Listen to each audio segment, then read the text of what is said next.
did. Did I get it last time, didn't I? I didn't, wasn't here. I'm sorry. Let me know if it. No, it's further out, Jessica. Okay. So you do just, I'll give you the difference if people do. Okay. But they shouldn't because, Robin and Jason and everybody, yeah, well, it should be fine. It should be fine. I get close to 100, right? So we did, right? Yep. You're up. Yep. Good.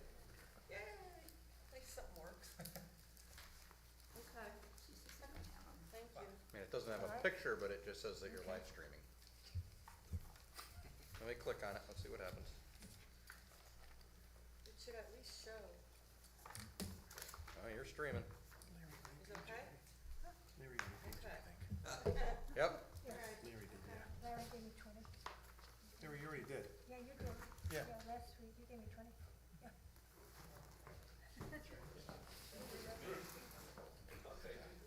Thank you. Yep. Okay. Hi, Tom. I didn't realize how much of a delay there was for the live stream. Hi, Tom. Oh, I didn't know either.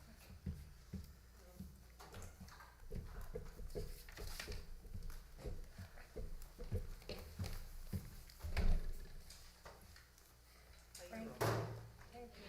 I think we're almost full, but that's Yeah. enough. So we just leaves. Robin, Kim, I think that's it, right? Yeah. Okay.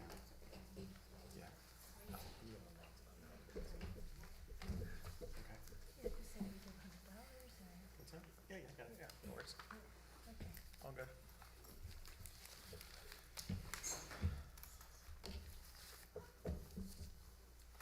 Michael's not coming in there, but I didn't hear from Kim. Your, phone hit the ground back there.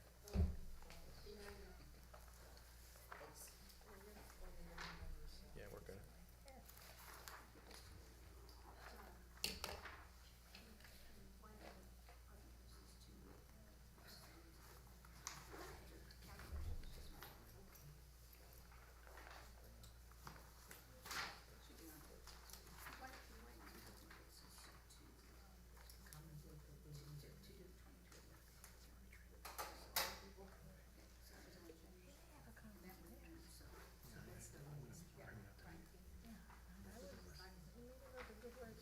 Yeah.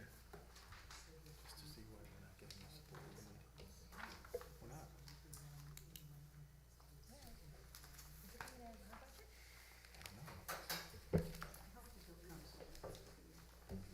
Who keeps the paper for? It's the same one. They together are the How you? best. I'm good. That's untrue. Special delivery. I think it's true. I couldn't tell. No, I'm. Thank you. I'm good to take 3 chairs. Tom, I get this, are these extra? Cause I get this in the mail. Yeah.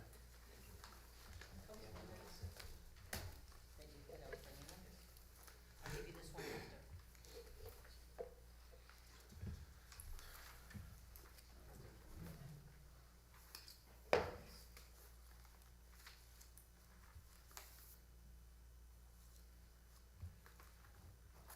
Just make sure all your mics are on and that you speak into the. No, you do. Does you want a correction?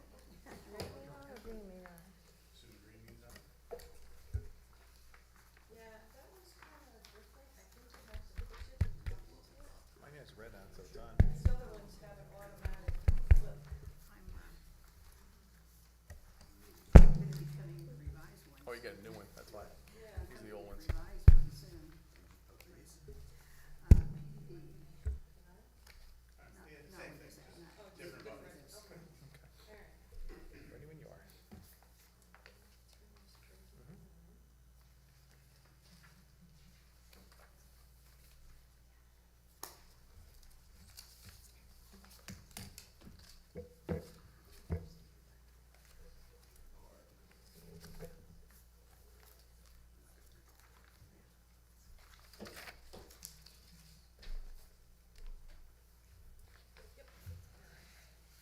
Call this meeting of the Southbury Planning Commission to order. Everybody could stand for the Pledge of Allegiance. Pledge of allegiance to the flag of the United States of America and to the republic for which it stands, one nation, under God, indivisible, with liberty and justice for all. All right. Let's see, everybody's here, right? I guess we still see, we'll still see Jason as well too, right? We do that? No? 1, 2, 3, 4, 5, we're all here. That's right, sorry. We're all here, all right. All right, public hearing, special exception application, plan development unit, PDU, 774 Main Street South. Hi, Gail. Good evening. I'm Gail McTaggart from, let me just do this a little bit down here.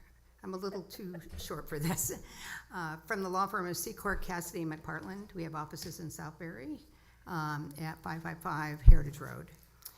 And I represent Moby LLC and its principal owner, who's Este Zalumis, who's right behind me, for her application for a PDU for this site that has been around for a very, very long time and is much in need of renovation, updating, adaptive reuse. It has been historically a lawyer's office for many years. Gerald Carey was there. Some of you may have known Gerald. Also, it was a real estate office. It has been an office for massage therapy. So it's had a lot of different uses. Her plan was to do two things to it. There has always been a residence there. So in addition to the commercial use, there's been a residence. And over the years, Gerald Carey got a variance to allow substantial lot coverage because it's a house with a small lot and it needed parking that allowed the 71% parking, or I should say coverage, which is more than is being used in the plan that you have before you. There was also a full site plan approval that set out the parking spaces that are there. The variance also allowed parking to be along the east side, right up against the lot line, instead of setback, because there isn't enough room to do a circular drive without doing that, parking against that wall. So what I had done is provided an application that gave you copies of all those prior approvals that you have. The approvals go back to the 1990s, and the property right now is in a state of really needing to be renovated. The plan is for the upper level to be 2 apartments, which will be great because this will allow pedestrian use on Main Street, which is a good thing. This is right across from the green and will be a good location for that. And the lower level to be commercial retail. It has a commercial, already had a provision allowed for commercial use there. So the retail use will be consistent with that. The B3B zone that it's in does not allow residential on the second floor, but the PDU regulations allow uses that are not allowed if they're consistent with the Plan of Conservation and Development. Your Plan of Conservation and Development has a very strong preference to allow mixed use, to allow residential above commercial. And in fact, there's several PDDs in town that have that, and PDUs in town that have that. The car wash does. The movie theater has 2 apartments that are up above that area. So there is a precedent for using the planned development district to accomplish that. We provided a letter showing, and I think you've had a chance to read it, and I'm not going to go through all of it, but the hope is that there could be a gift shop there on the lower level, and it would be a full floor. Originally, the plan had been, for our client, had been to try to expand it, but after we looked at it, we thought it's a building that has a non-conforming setback from Main Street. So that 61 feet will stay the same now, and we're not making any changes to the building. So the building footprint is the same, except for the side entrance is gonna come off and go to a front entrance, which will be great, because the parking around the side conflicts really with having an entrance on the side. There's also a back entrance for the apartment that was added to the building.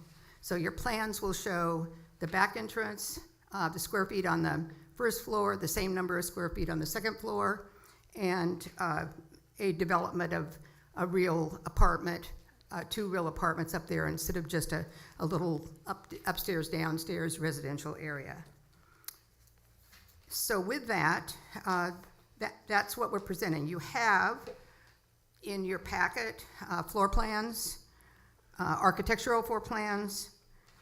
You have also, and there may be some more comments about this, but a landscaping plan that was provided, and I believe it's been sent to everyone. Is that true? If not, I have copies. So the landscaping plan was done by Mary Blackburn, a landscape architect. I did, yeah, I sent it to you, and you said you sent it out. I didn't send it out to the members. Oh, okay, well, let me Yeah, get it, just a moment. they didn't get that. They have the first one.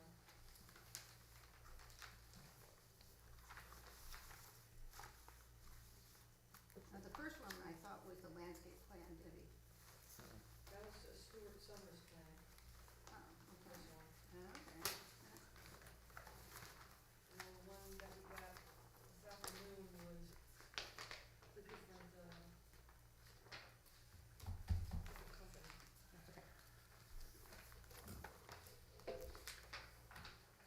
I have a lot of these, so I'll just hand them out to you.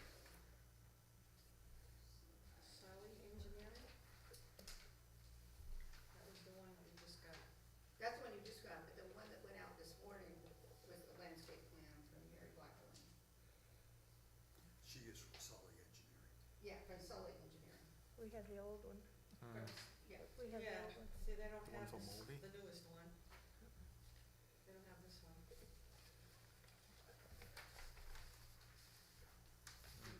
Okay, let me get it, just a second.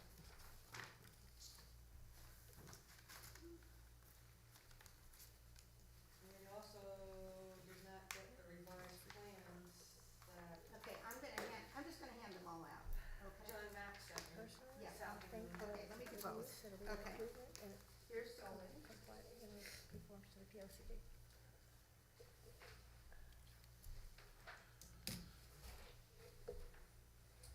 And these are the revised plans.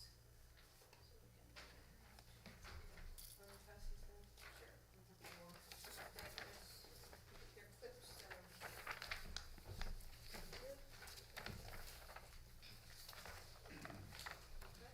The new landscape plan is on here? Say what? What'd you say? The new landscape plan is not here? Let's see. Okay, and the next one is the landscape plan. Oh.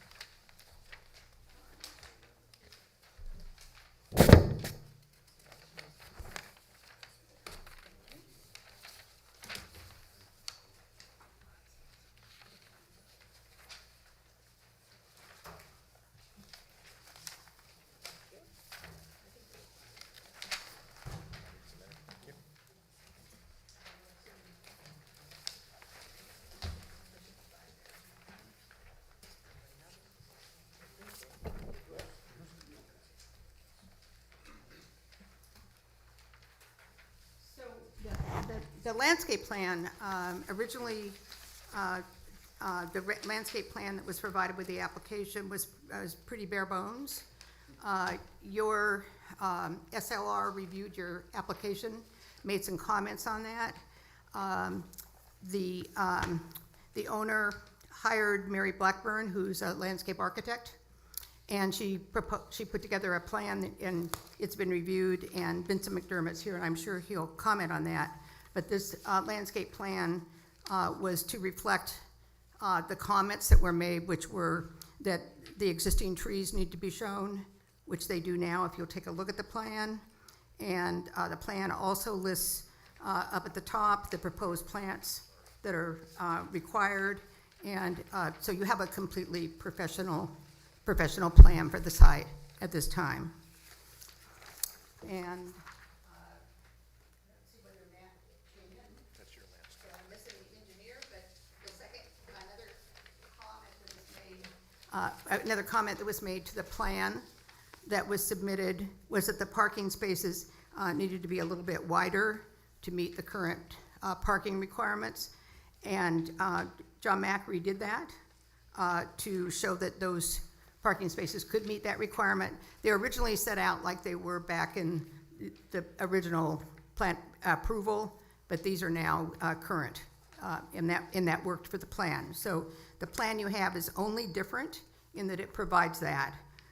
He also provided some information to engineering information on deep test holes and pavement and topsoil and so forth, which just was additional engineering information about the showing how the stormwater would work on the site.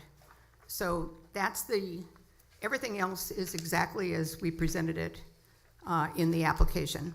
So those were the changes. So the additional width, the driveway width has also been made appropriate for 2 cars coming and going, coming in the entranceway. And so the rest of it, I think, is precisely as it was submitted. So this plan has parking that's consistent with the parking regulations in the zoning regulations. The lighting meets the requirements of your dark sky compliant lighting. There's a proposed fixture that we provided, a copy of that, and you should have that in our packet, our original packet. And the lighting will comply with your requirements. So really, the only PDU issue that's required, that's different than what your regulations would allow, is to put that second story two apartments units up on the second story using the same footprint as the underlying building. So I don't know if you have any questions. Oh, yeah, sure. Okay. Nancy? None of what we have shows the parking. Do you have anything with you? Yes. The landscape plan does. You have a plan that shows Right here, this one all goes. the parking spaces.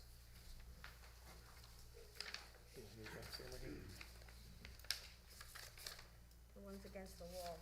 Yeah, see, there's one there, and there's all the way around the building. Are you asking for a There's a circular drive there, if you're familiar with it, when you come in. And so the parking is all around. So you come in and it's one way all the way around the building. With the 2 apartments, does it still meet our parking? There's only one apartment. 2 bedrooms. One 2-bedroom apartment. Okay, right. Say that again, it's not 2? No, my mistake. It's One one apartment, 2 bedrooms. 2-bedroom apartment. Okay, so that requires 2 parking spaces, right? It does, and they are there. Actually, yes, it actually requires a space and a half. There are 2 spaces there. I thought it was 2 units. And if you divide the number of square feet of the retail space, you actually come up with 7 spaces. So there are extra spaces there that were approved. So there's 2 spaces for the residential, and there's sufficient spaces for the retail.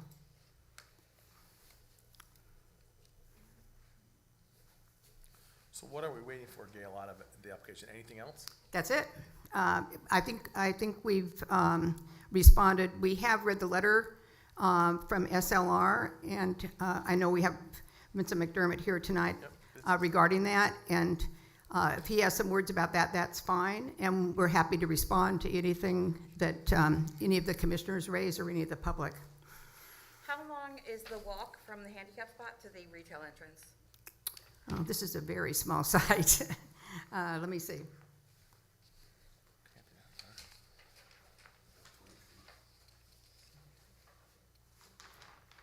Oh, the handicap side, the people will be able to come into the rear, Thank you.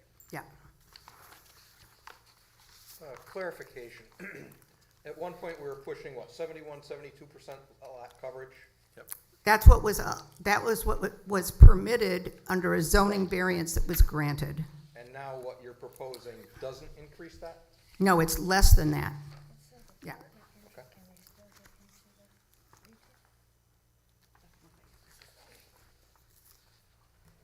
In the zoning board of appeal, they've already approved the widening of the driveway and, All of that, yeah. okay. The driveway, the parking, all of it was originally approved by the variance that's been recorded on the land records. And you have a copy of that variance. to No, ta- have they seen this one now that you want to increase the size? No, they by- don't need to, because when you come in with with a planned development unit, you're able to put together what you need to make that proposal work.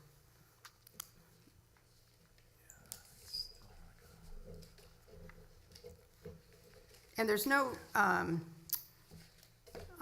the only nonconformity here at all is the 61 feet back setback. It's not the driveway. Anyone else have any questions for Gail? The driveway will be 25 feet all the way around?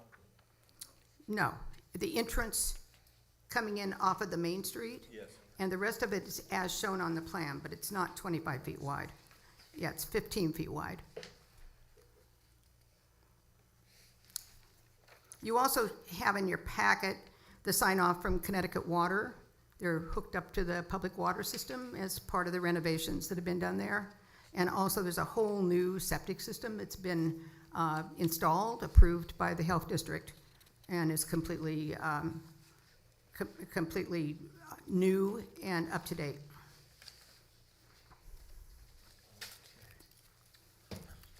Any questions from the public?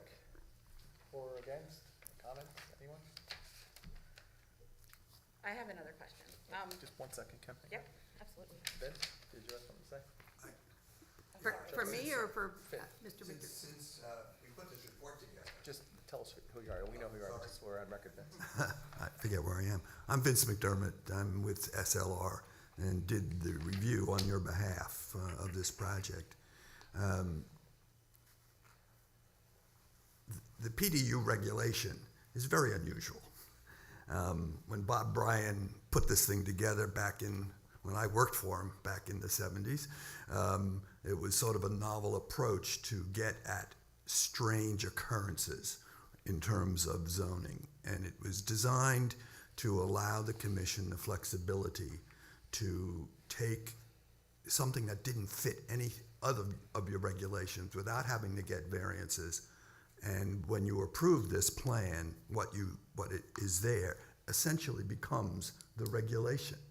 So when you asked about does Zoning Board of Appeals need to see this again, the answer is no, because if you approve it, becomes the standard, and it's no longer non-conforming because it now conforms to the PDU. And so any other changes that may come about in the future come back to this. Now, what's interesting, and as Gail just said to you, to the question, they are not at their maximum that was permitted by the variance from 30 years ago. So the issue before you, and I can get into some of the technical stuff in a minute, is does this proposal meet the contents, objectives, strategies, and so on in the current, not the future, plan of conservation and development. In the application presented, it references 1 or 2 points. We, in our letter, identified 3 or 4 other areas where the plan, you could consider the plan as being consistent, this application being consistent with the plan of conservation development. In our review, there are a few things I think worth highlighting. It is only a single dwelling unit upstairs that happens to have 2 bedrooms. Yeah. Would have been nice, I'm sure the applicant would have liked the second unit, but it doesn't work that way. in terms of the development, the driveway throat, and this was the question as to the driveway width and so on, is now 19 feet. It's proposed to be 25 feet, and that's consistent with what DOT will require. Another point that new information that came in today was the length of the parallel parking stalls. They were 20 feet originally. They have now been modified as of today, and I reviewed the plan. They are 22 feet, which is the appropriate dimension for parallel parking by your regulations. They showed on the plan, but did not provide any drainage computations when we first reviewed this. They are relying on infiltration galleries. The soil there are sand and gravel, and believe it or not, sand and gravel does remain. Nobody's excavated it from that site yet, but so the galleries should work. Sanitation is new, and they provided us with the computations of the perk rates to demonstrate that. The landscaping plan was revised, and the one you have before you is very good. The one that was submitted originally was not very good. And so I was able to review that and feel very comfortable that the author of that plan did a good job.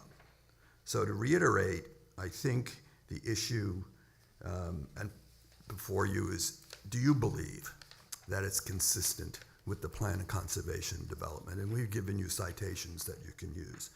And why we said that if you do get to that point, that they need a landscape plan as a condition of approval. That no longer is the case because they have submitted a well-done landscape plan. So it's your call. This is one of those things where you have the ability to exercise your judgment. This is not a subdivision where you are bound by those regulations.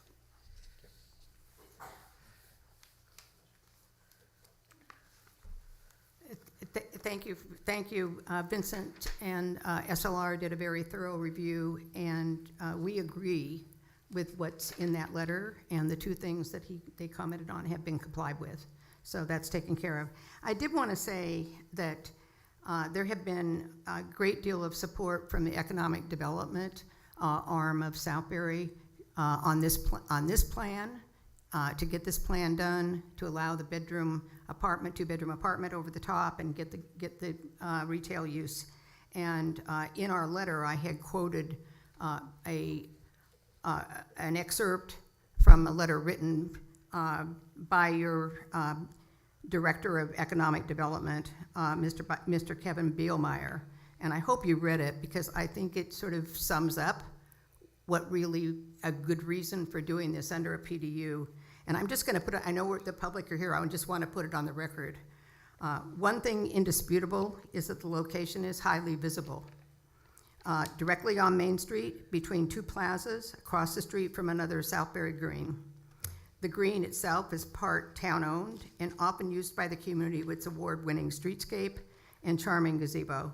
Again, it is directly across the street from the applicant's property. I point this out to highlight the fact that we should all desire for 774 Main Street South to be occupied, not vacant, and that the building and property be well maintained, offering a good use to the community. Currently, it is none of those things.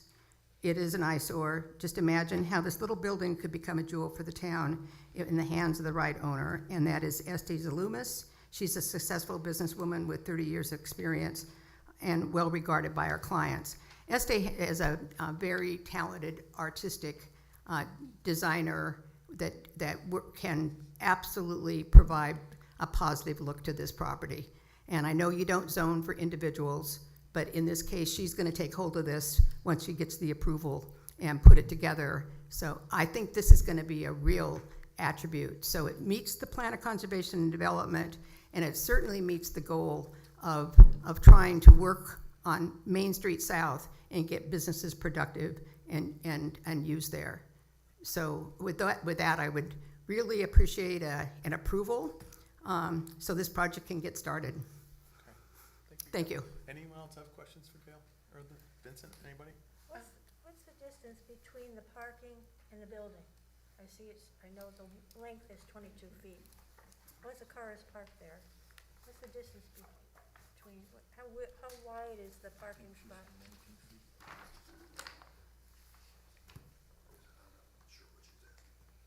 Yeah, I think, Nancy, is your question the distance between the parking spaces and the building? Yeah, the cars, the cars parked here, distance between here and the building, how far away? To the buildings, the aisle, the drive aisle's 15 feet. So whatever beyond the drive aisle. So 15 and 22. No, that doesn't add up. Can't be right. 31 feet total. This is 31 and a half feet, okay? 31 and a half feet. So how can you? The width of the parking, the width of the parking space on the sides are 9 feet. 9 feet. Yeah, which is a standard parallel parking Like space. 22 long. But Okay. it's So the a parallel passing, parking space standard is 9 by 22.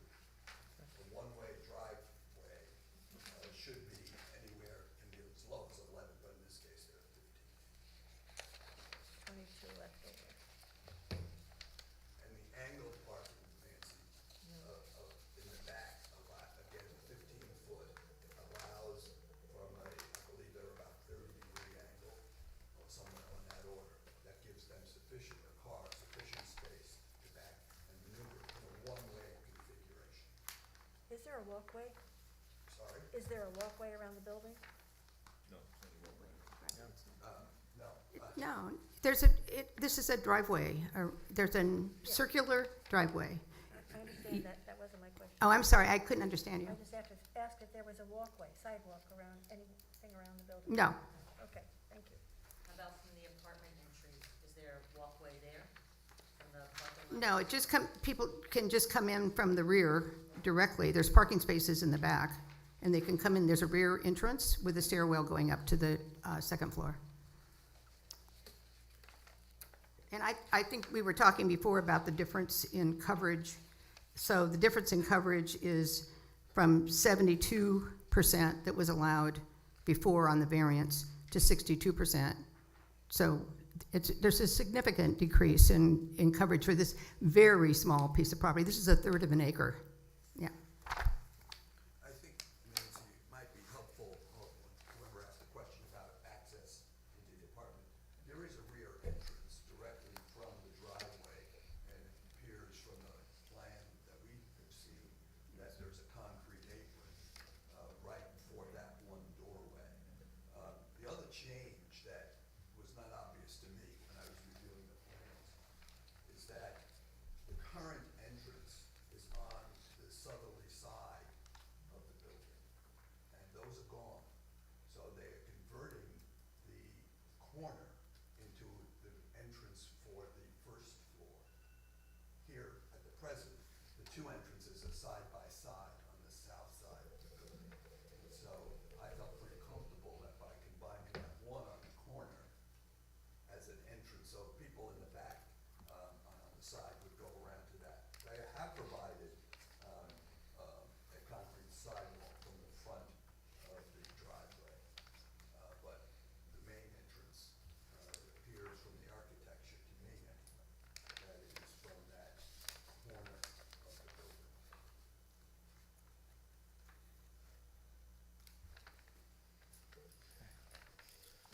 Anyone else? Quick question. Is there any documentation or notes on the type of siding, roofing material, windows? It may be here, but the print is so small, I haven't been able to find it.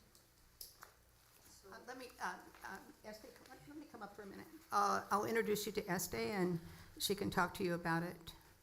I can't tell you the exact names, but I know that I'm interested in the steel roof and the material of the siding would be something like wood, but something that they make today that is combined. I don't know, Bennett uses it in all his building. I don't know the name. I'm not that good with the material per se, but that's probably what we're looking for. It's a white Everything's gonna be white with black framed windows. Do we have a plan of that by any chance? I Look at brought, that. You have an architectural plans as part of your whole kit. yeah, You have several sheets that show the layout, what the building looks like. Yeah, it's under site plans. But it doesn't talk about material. it's the metal roof, pretty much. It's a very, Just wanna make sure the charm and character of the building fitting with the rest of the. yes, that I I saw. understand. So I I just understand. didn't That's say why we material, I stayed said I very saw that. plain. It's not, nothing, Yeah, Second floor? Hmm? Second floor. I don't see it. Just a moment. sorry. I'll help You should, even on my letter, those were attached to my letter.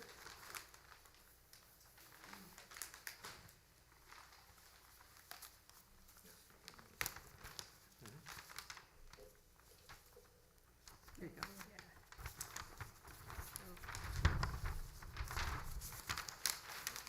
Sorry.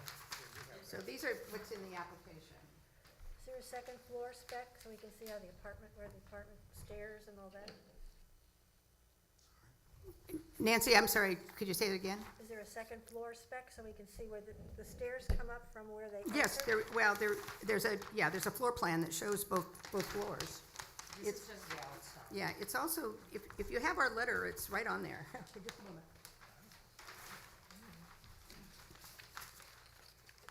Because there has to be a second means of That's egress. okay, here we go. So there's a second means of egress from the apartment? I think I have a hard time understanding.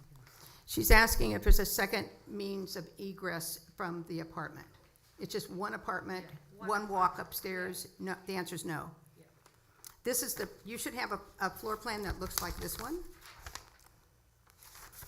And it shows, Go closer. yeah.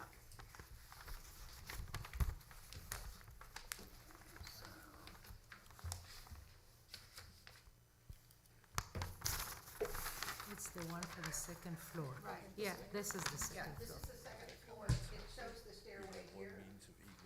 And you have another one for the first floor that shows the entrance. I can pull that one up too.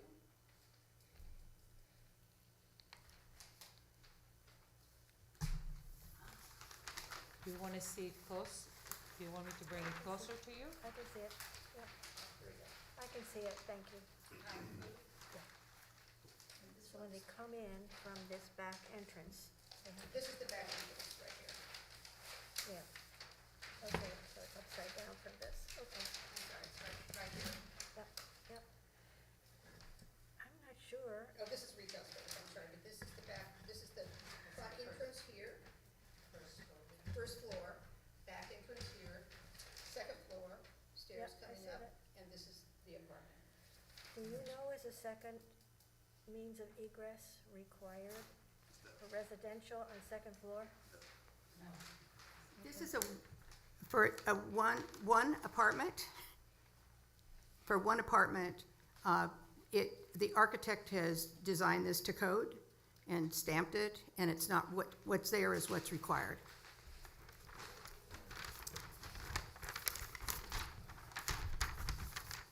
Yep. Sullivan, just to help you out in this situation, I'm sure the second means of egress is through a window. That has to meet the requirements. There could be, for yes, egress. yeah. Primary entry, secondary, exit would be through. Yeah. I have to It would provide- still be required to go through the fire marshal's office, so. Yes, the building code, Oh, yes. yeah, 5.27 square feet. For the window, stamped egress. I don't know. I just think this is almost exactly what we've been looking for to expand on our POCD and what we're trying to bring to Main Street, so. Right, we just want it to be safe Oh, absolutely, and not set a bad precedent. absolutely.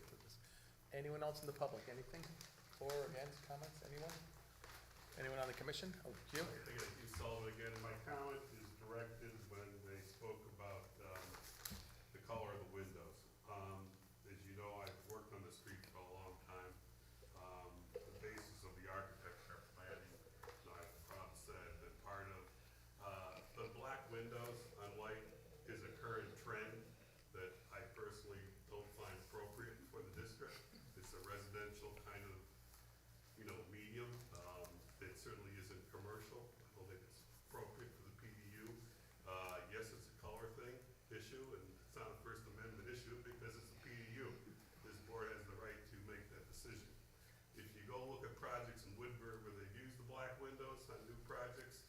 feedback has been pretty negative, because you drive by the buildings, and it doesn't look like their windows installed.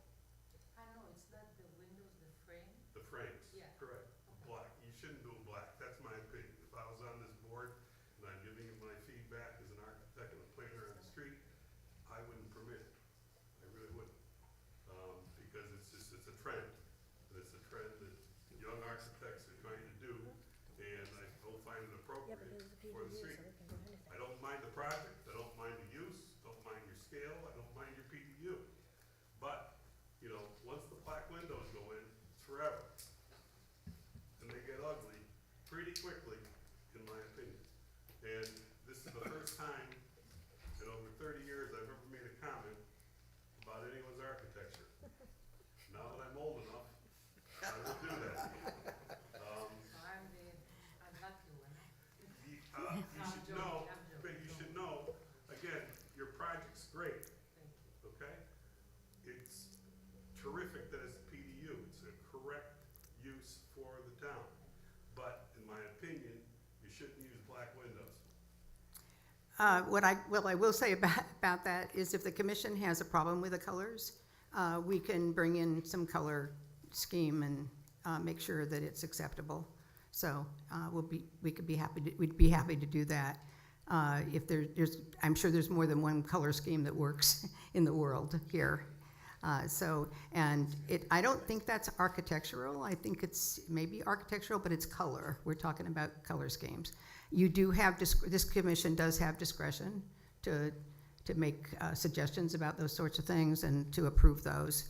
So if that's the only issue that is raised, or maybe this commission likes the white with the black trim on the windows, if that's the case, then there's no issue.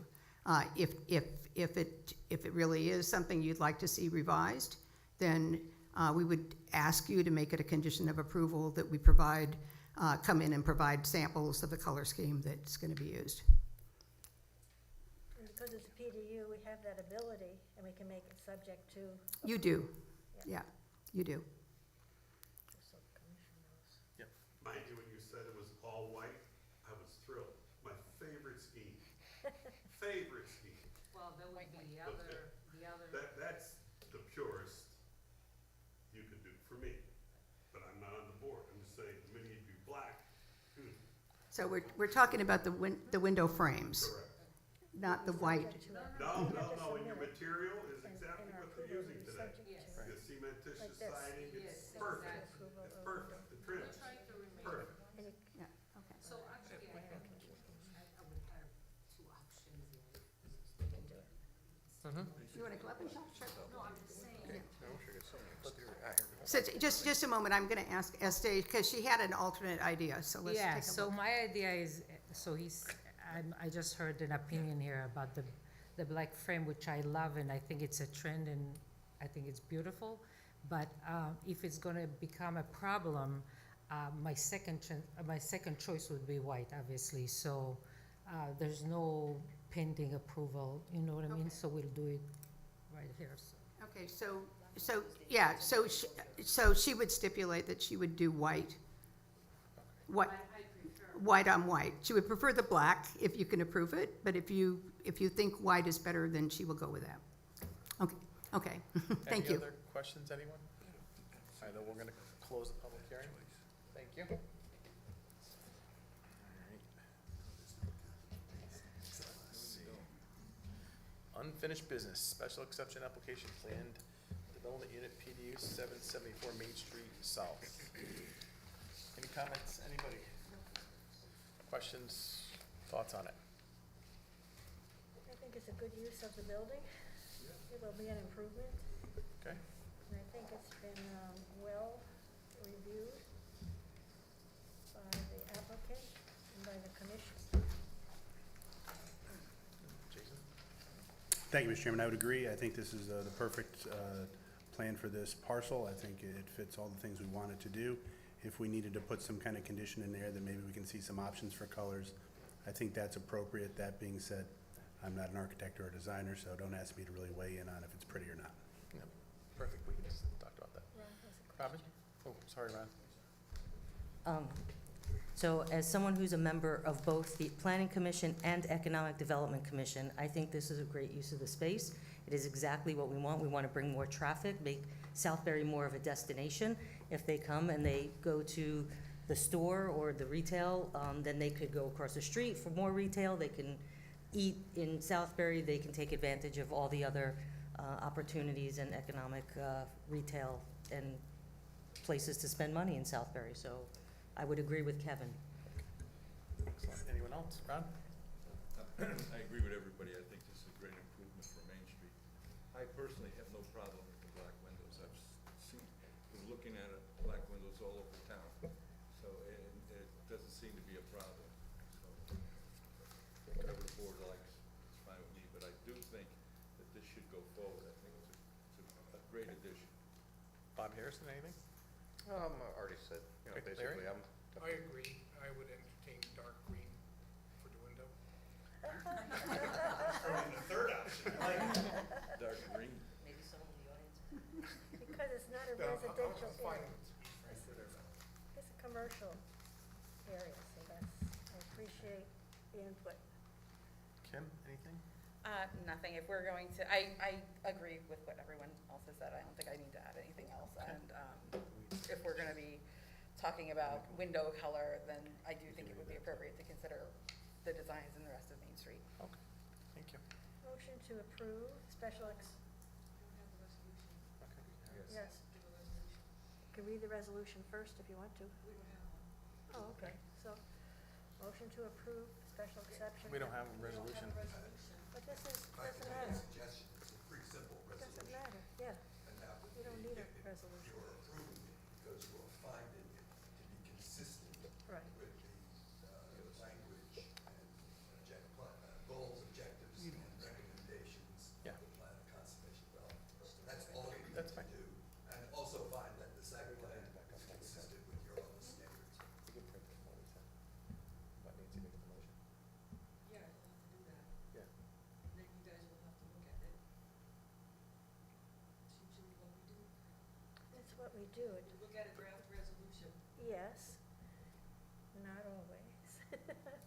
Well, that's up to you. I mean, that's usually what you do, but I don't have one, so. There's nothing in writing that you can look at and go through it and approve it or add to it or do whatever you want to do. That's all I'm saying. So we can't put it on Line- hold line just over for that. I know. I think You that guys have done a we can resolution. make it, You shouldn't ask I can, for a resolution. I think we Yeah, can make the resolution is approval always part of based, our- We can make one. yes. I agree. I think in the resolution, in the motion, is that your reference the documents that are in my letter, Right, that's what I was about to do. plus the documents, the supplemental documents that you received tonight, you can make them. I gave you the ones that I had reviewed, and then they supplemented with additional documents. And the pertinent one there is the landscape plan, and the amended parking. So as long as in the resolution, you understand that that's where it is. Right? The other computations, you really don't need to reference. Right? So those are whereas you've received these documents. Right? Mr. Chairman, should we recess for 5 minutes to cobble together a resolution and make sure it's all? Yeah, good idea. We actually have it written down here, but we can do that. It's a good idea. No, Better. it's pretty close. Anyone want to add more to it besides kind of what we already are hearing? Anything else? Then now therefore be resolved that this plan is approved because you find it to be consistent with the plan of conservation development.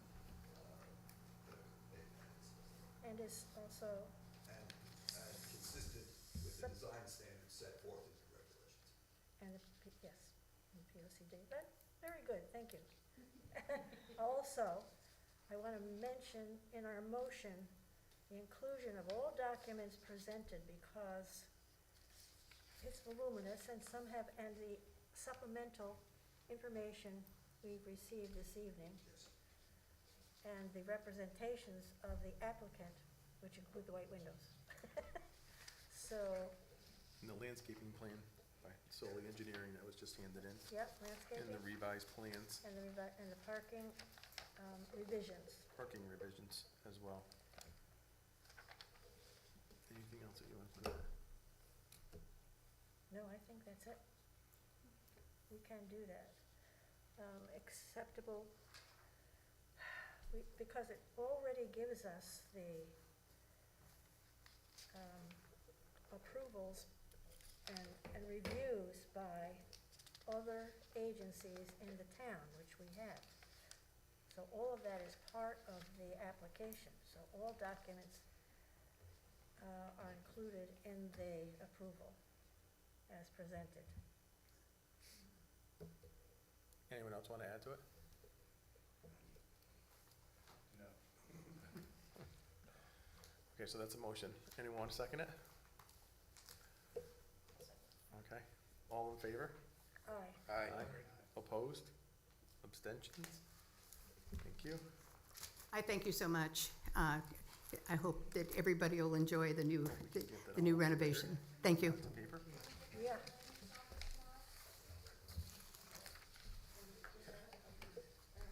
It's on record. I'll be having it on record.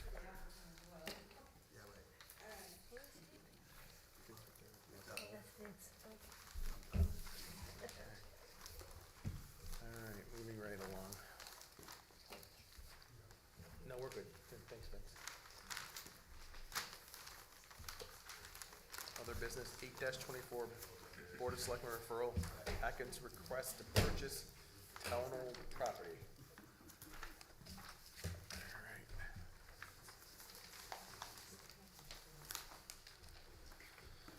Anybody have any questions, thoughts on this? Looks pretty straightforward. The two properties that are carved out are owned by other people? Is there any sort of, should there be some sort of notification for them? Probably will be, I'm sure, but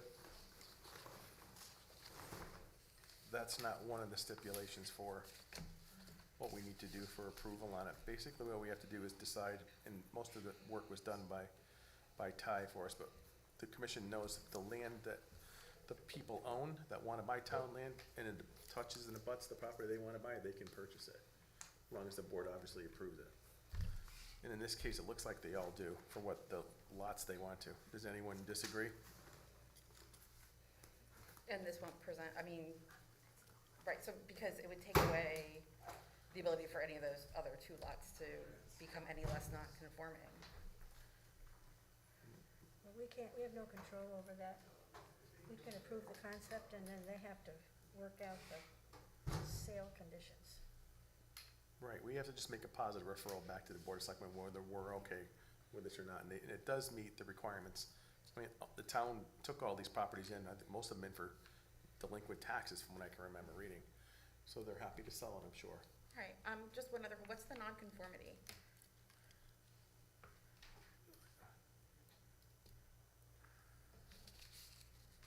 I don't think there was one, was there? Oh, I thought it was, purchase town land in order to reduce non-conformities. Just adds, Yeah, it's just gonna add back to the tax base. It's eliminating the non-conformity. that's Yeah, that's, Well, that's why I was wondering what was non-conforming. yeah. the size to build Size on. of the lots.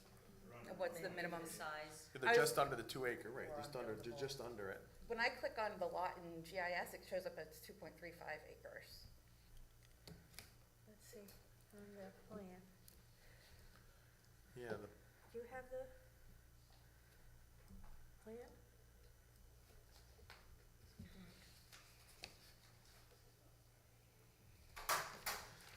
well, it's close to whether it's on GIS is more, or from what the calculation Ty did. I mean, she could be a tiny bit off, it doesn't, I mean, I calculated, it looked pretty close too.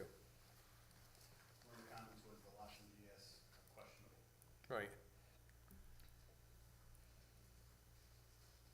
Do they give the lot size for the existing lot in that? In the, review? I didn't see that.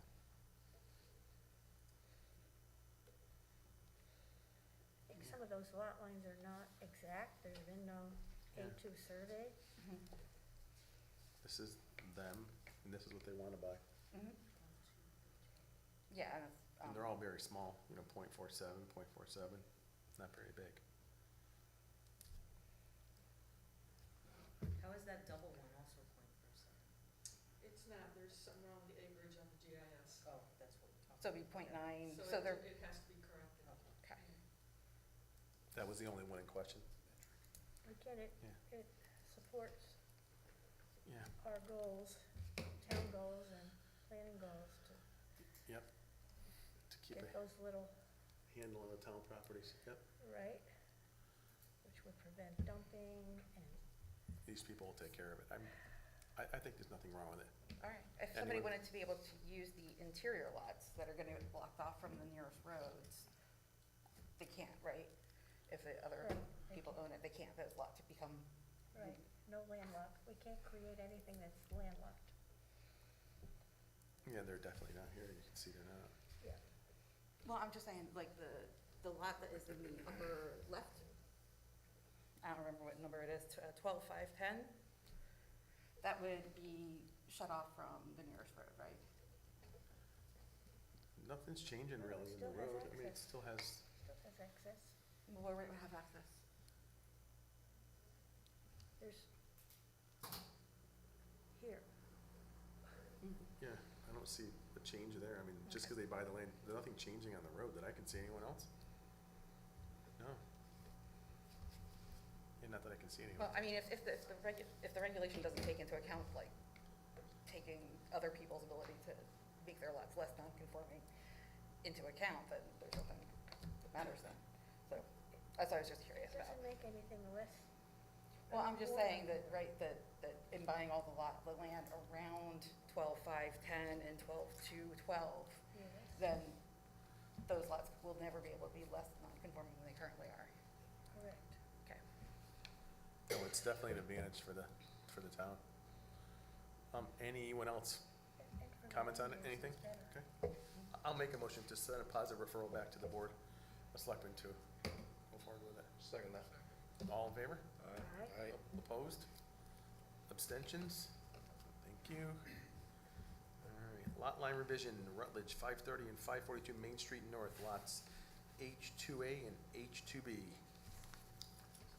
Good evening, ladies and gentlemen. My name is Scott Lukowski. I'm here from Dymar. I'm here representing the Rutledges for the lot line revision for these two lots that they currently own. Did have an easel, but it's not working right now, so I'll hold up the map that we have. We submitted this to your town board for review. 2B is this parcel up here where my left hand is. 2A is down at this point at 542 Main Street North. We're taking thanks you. I have an assistant tonight. So we're gonna be taking 3.6 acres approximately from 2A and merging it with 2B over at 530 Main Street South, leaving us about 1.3 acres on the remaining piece of 2A here. We have submitted a B100A map to Joe Kometz at the Health District for his review. As of tonight's meeting, I have not received any word otherwise from Joe and his final review comments. I don't know if he's sent anything into the town. Okay, he hasn't. All right, we'll follow up with him on if he has anything to say about that. Yes. So, that's my only comments right now. If there's any questions from the Department approval. board or the commission. Motion to table for further information. Can I get a resolution? We have to table it. We haven't received yet. Yeah, I made a motion to table. okay, so we have a motion on the table to table this right now until we get health approval. Okay. Not yet received as of a couple days ago. So- Yeah, we sent it to him over a week ago, so we don't know what's going on with his backlog. What's that zone for? What's minimum acreage there?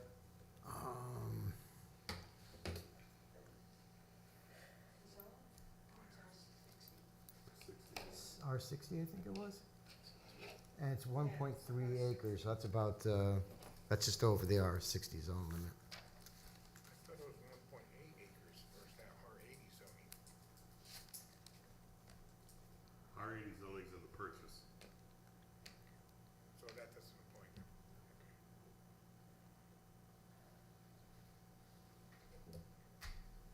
Okay, so I'll second the motion to table until next month, if that's okay. Okay.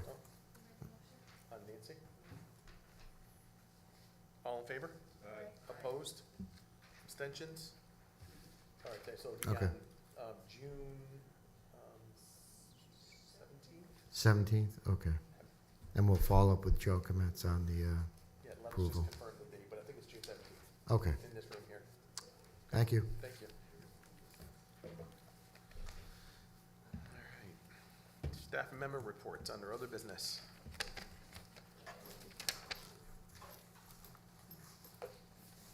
Nobody? Okay. You have anything from Cobb? Nah, the next meeting isn't until June 7th. All right. Moving right along. Wanna do that, or are you gonna bring up the Um, affordable housing or anything? Yeah, I guess we probably should at this point. Do it at the end too. I guess we do it now. Okay, Yeah, it's definitely reports. Probably a good time to bring it up, huh? oh, great. No? Wait, staff, I can do it right now. member reports, yeah. Yeah. Yeah. Oh, no, I was just gonna bring up something on our staff member reports quick. I was gonna talk about the, everyone here is, some of us are on some people are on two different commissions, some are on one. I just wanted to quickly talk to, Ron quickly, if you can give us a quick ear for the Strategic Planning Commission. I believe, actually, I wasn't at the last meeting because I was working at Palace Theater for the last meeting, so. Okay, so are they aware that we're doing the affordable housing plan? I've talked to John many times, and it seems that he's working with the other organization in town that's trying to form a sort of affordable housing committee, Yes, and they've been asked to direct their efforts toward this commission, yes. and every Okay. meeting seems to be an update with the two groups. The newspaper has the two groups, yours and that team working together, and we've asked them to join this Yeah. efforts. Have you had a chance to They've explain never- to them? They've never come before the Strategic Planning Committee or Commission. I know who they are. They were on your agenda last month for a meeting, And the month before. and the month before that. Before that, yeah. Yeah, they haven't did a been- presentation to you guys. They have not made a presentation. I got an email from Monteleone with the presentation, and what we want to try to do here is try to link that group to the planning commission, because we're forming the subcommittee, right? After the affordable housing plan gets adopted.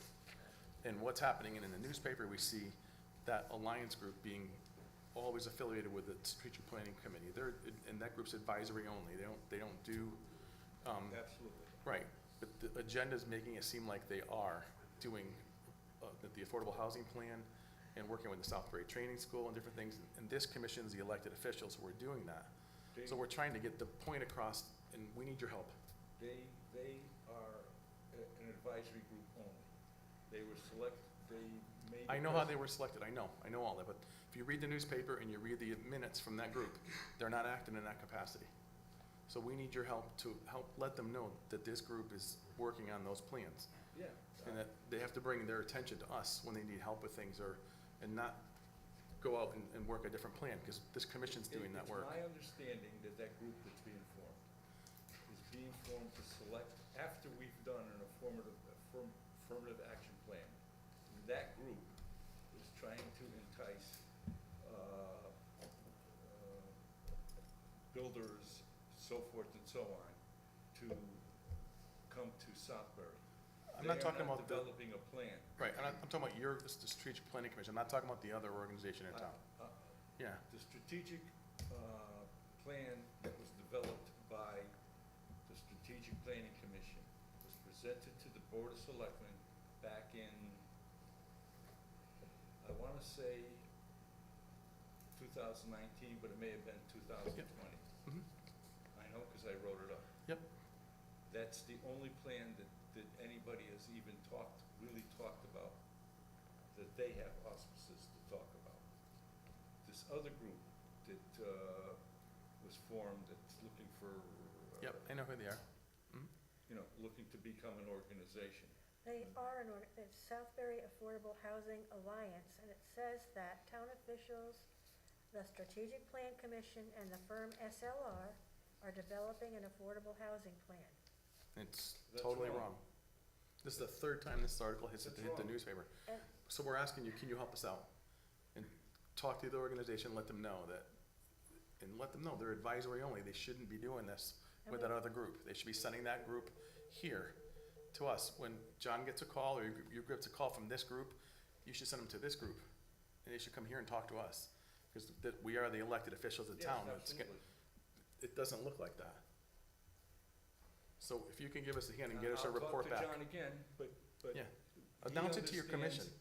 He understands that they don't do an affordable housing plan. I'm not really worried about them. I'm worried about your group, that you're not acting in the capacity that you should be helping us. An advisory-only group doesn't work in this capacity of going out and doing working it's like a rogue organization. It's not right. I need you to help us. where's their I funding? will talk to John Yeah. again, okay? We've Talk to your been- whole commission for me at the meeting. It's your whole commission. Announce to everybody. It's my understanding. That's what we need. That this group that's sharing something or other. Yep. Formed, okay? What's that? Sharon Ward. Yeah, I'm not really concerned about that group. I want your group to direct her to us. We've contacted her, we've asked for a meeting. They've yet to come to the table. So, We keep asking. but they keep and coming then- back to your group, and John and your team should say, I'm sorry, we're not the right organization, you need to go see the planning commission. Yeah, That's what we need you to do for their commission. done. That would be so helpful to us. Then we know everyone's on the same page, they know where we're at, they're looking at the same affordable housing plan that we're gonna get adopted next week. They're all on the same page, they see the same town list, we see a land to be offered to different, I'll have perfect. John tell her specifically she has to come to here. No, but I need you to direct to your commission and John that they need to direct people like her to us. That's what I was saying. Right. So if you can announce that to under other business on your commission's next meeting, let them know that an advisory-only group needs to send it to us. If they get a call from them, send it to us, to the land use office, and we'll get in touch with us. Okay. That'd be great. And I want to make sure you tell them they are not permitted to use our budget to work with SLR. They're not authorized to They- work with SLR. Nancy, you're skipping a step. They are not working with them. They have never worked with them. Have they contacted them? Because apparently, when they say they're the planning commission, they're the strategic planning commission, not the planning commission. And so they have, our budget is not They- going to be No, used. they, For first of all, anyone they don't but have a plan- budget to spend on them. We just need to avoid the confusion Yeah, in the town, that's all. And this was brought up from the consultants, that it's gonna be a difficult situation when the planning commission announces we're doing our subcommittee of the housing committee under the affordable housing plan, and then there's another group in town too that's not working with us. It's gonna cause a problem for the town. We just wanna be all on the same page. The ultimate goal is to help everybody, right? And get the affordable housing plan going and develop, et cetera. That's the whole goal. Have you talked to John? Many times, and nothing gets resolved, many times. Many, many times. Because I talked to him maybe 3 months ago about this. Yep, many times. All right. Thank you. I'll talk to him again. That would be so helpful. Thank you, Ron. All right, anyone else? Any reports, anything? All right, moving right along. Any correspondence, Deb? No. All right, any bills? All right, minutes to be approved. Yay, no bills. All right, no bills. Minutes to be approved. Thank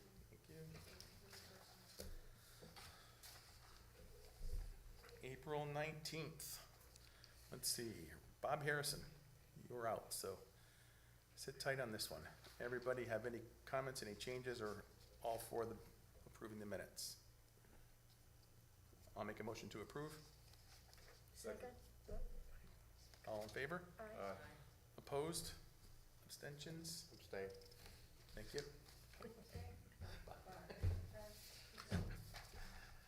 May 19th, let's see. Creepy. Bob Harrison again. All right, and Kim, you two can't vote on it, okay. Any changes on the minutes? It's a quick one. All in favor? Aye. I'll make a motion to approve, sorry. All in favor? And we need a second too. Okay, aye. Opposed? Abstentions, thank you. Abstain. That was our affordable housing draft plan. All right. Any other business may properly come before the commission? Discussion 1416 Southford Road soil extraction. This must be Hugh. Yes, Sand Attorney Kalen. Hi, Tom. Good evening, Hugh Sullivan from Bennett Sullivan Associates. A little over 2 years ago, or about 2 months before Dolores Curtis passed away, she called me and said, Hugh, can you meet me about 1416 Southford Road? I said, that's the project for crickets. And she said, yeah, it's kind of a mess. It's turned into a mess. And I said, what's at issue here? And she said, another party's taken over the project. And I don't know if they're gonna complete it. Unfortunately, Dolores passed away, so the history passed away with it as well. And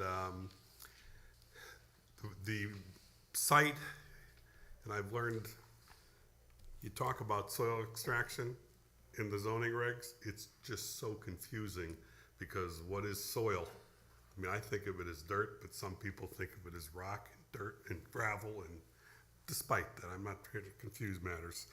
A gentleman called Andrew Nagy, who was the blaster at the site, came under a mechanics lien, about $70,000, and he didn't want to lose his mechanics lien. The bank took the property over. The bank had an auction, and Mr. Nagy went to buy the property. It was $240,000. He did that to protect his lien. A year ago, August, he purchased it. He then thought he could continue to do and finish the rock excavation because there's still a valid wetlands permit and a valid zoning permit. Kind of didn't get anywhere just with the transition of new people with Ty and Jessica and trying to understand the history. Despite that, there was some concern that, gee, do you need another application to come back to planning? So about 3 weeks ago, I spoke with Ty and she said, why don't you go to the zoning commission, which I did last week. And their opinion was that it's an active permit. And I said, okay. And they said, you should be able to continue that work as long as you make certain that you do exactly what the planning commission required in terms of when the stone's gone, no processing, not permitted. Mr. Nagy understands that clearly, that you topsoil, seed it, and good luck selling the property, because that's what the realtors want. They want the stone gone. So that's where we're at. So I told them, and they asked me to come to you this evening, but in the meantime, Ty and Deb have been coordinating these details with Attorney Kalen, and gratefully he's here this evening to give you his opinion on the matter as well. All right. Good evening, everybody. I'm actually here on the Jeremy Swamp matter, but I was advised that you would be here tonight on this matter. I also just realized that SLR is your consultant, and I just spoke with him out in the hallway, and he's vaguely familiar with the property, and I ran the issue. Yeah, they did the work. By him. So what I told you is I started reviewing this with Jessica Townsend before she left, but we never really got a chance to sit down and talk about it. What Jessica was contemplating is just that, having the new owner take over the application, provide all the financial guarantees that the prior applicant had, and complete the excavation and the restoration, but not build a structure. I just told you tonight, that sounds logical, it sounds practical. It looks like you've already transferred this permit from one owner to another, so I don't know if that's a problem. This goes back to 2009, so it was the Tomlinsons, I believe, Yes. and then it went to another owner. Correct. And I see that you extended that permit. Correct. The only question I have is the restoration and the rock excavation that you approved tied inextricably to the project itself? And I just don't know enough about the project. And our comment is, we were to do exactly what SLR, or what it was known as Milo and McGroom, had parking, we wouldn't be installing catch basins, and we wouldn't be installing a septic system. So I have no issues sitting down with Ty and having her tell us what she needs for bonding for the work. That's not an issue. Well, there were other requirements, though. First, Yeah, whatever your requirements were, we'll follow, because we have to, it's part of your permit. Mr. Nagy, maybe you don't know that, That- did processing on the site and had a stop work order That's correct. and had to pay fines, which I don't know if they've all been paid yet. That I don't know. There had to be dust control, I think probably because of when the property owner went bankrupt. I don't know what that status is, but he clearly understands from me, as well as Ty, as well as Jessica, when we had several meetings at Town Hall, there's no processing. He understands that. He also hoped that he might have a window of 3 to 6 months to do the work, and he wants to get it completed and done as quickly as possible. Once that's done, then he can market the site with the realtors. He's not in the land development game. He knows nothing about it. See, that's the problem, I think, here, where everyone's confusing everyone, because it's twofold, right? One's the rock and the other one's building the building. Yeah, He doesn't wanna build the building. that's not what he does. Right, so The permit wasn't for, the permit was for the, there was twofold, actually. When I signed them, I remember. Correct. But as Dolores stated, So there's anyone could build two separate, anyone could build a Applications. project once they have it approved. That the zoning permit allows you to do the excavation. Doesn't mean you have to build the building. That's so the separate. craziness of the regs. together is the question. Were there two different application numbers? Is there a new deed on the property now? And you what? Does Mr. Nagy have a new deed? Yes, correct. He's the owner. He's I paying the understand that. taxes. I understand that. However, in between there was another owner, so there's a new deed. Correct. Registered with Mr. the Nagy town. got that from the bank. Yeah, so it's not the deed that we approved this. So it's all in one application. So, When you grant a special permit or special exception, it's twofold. You grant a zoning permit to do the excavation, and then a building permit to build a building. Right. Well, he's only gonna be using one component, and that's all essentially Crickets has done since 2009. And the zoning permit's still active till 2023. yeah. My concern as a town attorney is I'm relatively new. I can't represent, I'm intimately familiar with the intricacies of all your regulations. We're also without a town planner. What E. Sullivan is suggesting sounds reasonable, but again, I just don't know enough about whether the excavation that you approved would have been approved the way it was without the building. And Oh, whether that's the question, right. and whether the completion of the excavation and restoration can be done the way you approved it without the building being built. And knowing now that you have SLR, it would seem to make sense to have at least them review it. Well, that's part of, just so you know, we've been in touch with, again, the new company, his name is Steven, he was the original engineer, and he was going to do the new map for your record that would represent the work that Mr. Nagy would do without a building, as engineers. Right, so, I mean, I think it would be helpful, unless you are already well up to speed on this and know the answer, to get their input on that. And yours? Would you review it also? I am reviewing it. I just haven't finished the review, and again, we're in this awkward situation where We're getting more. I'm relatively new, no town planner, and this is a unique issue. And practically speaking, it makes sense what he's suggesting to do. We have a property now that's half excavated, rocks everywhere, and they're proposing to finish the excavation that's already been approved and do the restoration that is required. I just, at this point, can't tell you that is something under the regulations you should go ahead and approve, or whether he can simply do it without your approval. I just don't have any. And what I told Mr. Nagy, with our meetings with Ty and Jessica, is that the SLR engineer, the original engineer from Island McBroom who worked on this project, will create a new map that represents what Mr. Nagy has to do and finish without a building. And then we would discuss what the cost of the bonds should be, so he can implement them. So there's a lot more to do on this application. Well, something has to get done. I mean, I'm being asked by ZBA, I'm being asked by zoning, and I've been asked to come here. I mean, you're the agency that approved it. And we approved it for both, like you said, Yeah. so that's the thing. I'd like to table this. But and that's review. the error in your regs.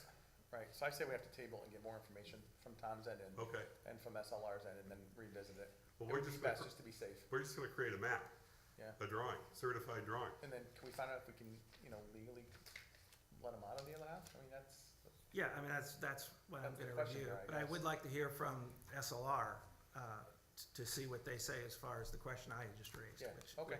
Can you also find out, or Debbie or someone, maybe want to see there this, was a anybody? fine, $250 per day because of We their can send it out if you do. continued processing. My understanding, Has that been paid? I'll ask, my understanding of the fines were against the previous owner? Correct. Not Nagy. Correct. Nagy's the current owner. I thought it was originally. Well, it was certainly the original owner, Tomlinson. But whether they were paid or not, I can find out. So there might be, I suspect not, because someone went into bankruptcy. Correct. And I just don't, there may be a lien on the property is what I'm saying also. But the taxes were paid. But The fines may not have been. all right. And again, I can look at the foreclosure file. If there were liens on the file, and they didn't take precedence, they were probably foreclosed out in the foreclosure, because the bank would have been the first mortgage holder. So those liens may be gone. We'd just like to know in case it reoccurs. We I got don't stuck believe, with this that. man is very motivated That's what the to other get one this. said. No, but this is the worker. Well, we've come this far, I'm sure he won't mind Yeah. waiting 30 more days or whatever it is, No, just no, to get a right no. answer. Okay. All right, Sounds good. thanks for your help. All right, Good night, thank all. you. Thank you, Gil. All right. So we'll table that to June 17th meeting. All right, any other business, let's see, before the commission, discussion Jeremy Swamp Road, the dirt portion. Okay, this one I know something about. This is, I know a little bit too, because Jeff called me. this has been around in this commission for a long time, right? I think I saw Yep. 2009, 2012. Yep. So I think everyone's on board with the concept. The problem was in your last referral. Can you just give a quick overview, I think some people. Yeah, so there's a portion of Jeremy Swamp that's closed off right now with traffic barriers, and the town wants to make it a linear park. They don't want to maintain it as a road. And so at one point, they came before you on an 824 referral to close it, to discontinue the road and make it a park. And one of your approvals, I think was the last approval, specifically said we don't approve discontinuing the road, but you do approve abandoning the road. And the project itself, I think you were fine with. I'm back before you because the Board of Selectmen want to go forward with the project to have the road permanently closed and have a park installed. The problem is we need to discontinue the road. There's two ways that a road ceases to be a road. One is discontinuance and abandonment. Discontinuance is a formal statutory process that the Board of Selectmen and the town control. They vote to do it, they have a meeting, and it's done. And after a statutory period of time of appeal, the road ceases to be a road. Abandonment, the town can't take the step to abandon the road. Only a court can determine if a road's abandoned. And so we have no control over the process, and the court has never defined, it says it has to be in disuse for a long period of time. They refuse to say what that long period of time is, but the case law suggests 30, 50, 100 years. Not 3 years, 5 years, or 7 years. So what we're asking in the referral is that you consent and agree with the discontinuance process that you specifically rejected last time.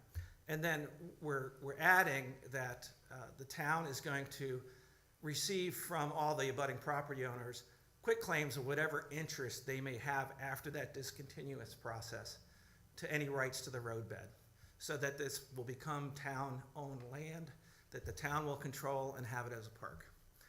So that's why I was before you tonight to see if you'd be willing to modify your referral to approve the discontinuance for this project as opposed to an abandonment, and that the town can go ahead and obtain from the abutting landowners releases of whatever residual interest they would have after discontinuance.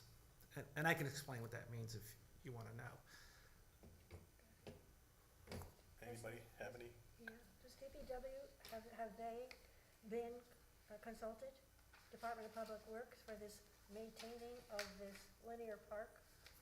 The Board of Selectmen, as far as I can see from the minutes and everything else, the Board of Selectmen and Public Works is all in favor of doing this. Oh, okay.